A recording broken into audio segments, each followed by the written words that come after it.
I have a question regarding the issue of Ahmadiyya and the Muslims, and would they be classified as Muslims as well? What is your take on this?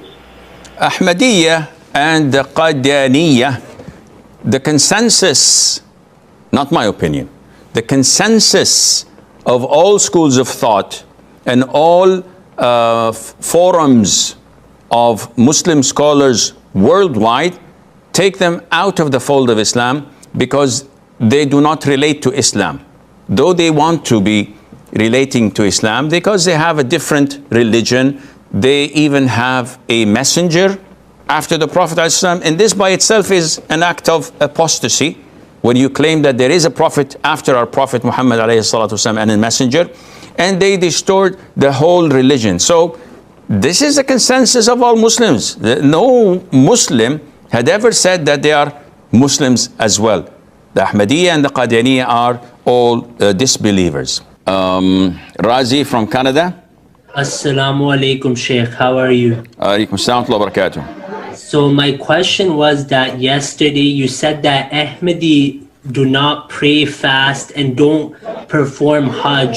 And in your other videos you have said this as well. So I just wanted to come clarify that this Razi, listen to me. You have done so much harm with your videos and mocking me personally with your lies, and we don't have to discuss this, because ask any Muslim who is part of Ahlul Sunnah wal Jama'ah or part of the Super Sufis or even the Shia, and they will tell you that the Qadianis are not from Islam and they do not belong to the Muslim community.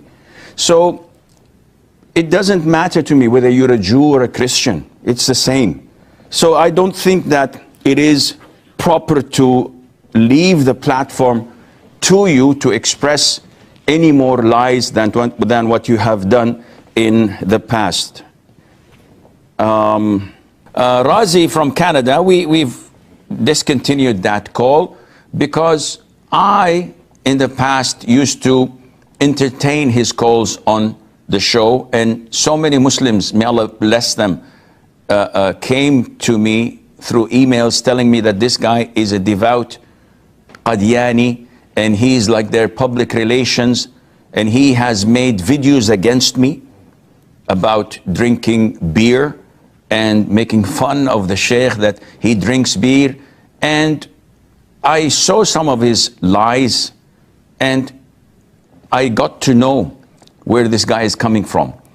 To their cult, he's doing a good job because he's defending what he believes, and definitely Satan is happy with him, and they are doing a good job.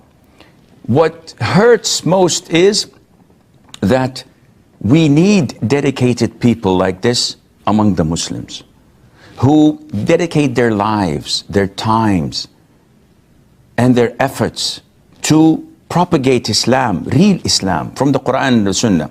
So such voices of evil would not find its way out. Alhamdulillah, this guy, by the way, I'm not publicizing him because no Muslim would definitely watch any of his material because it's blatant kufr and lies.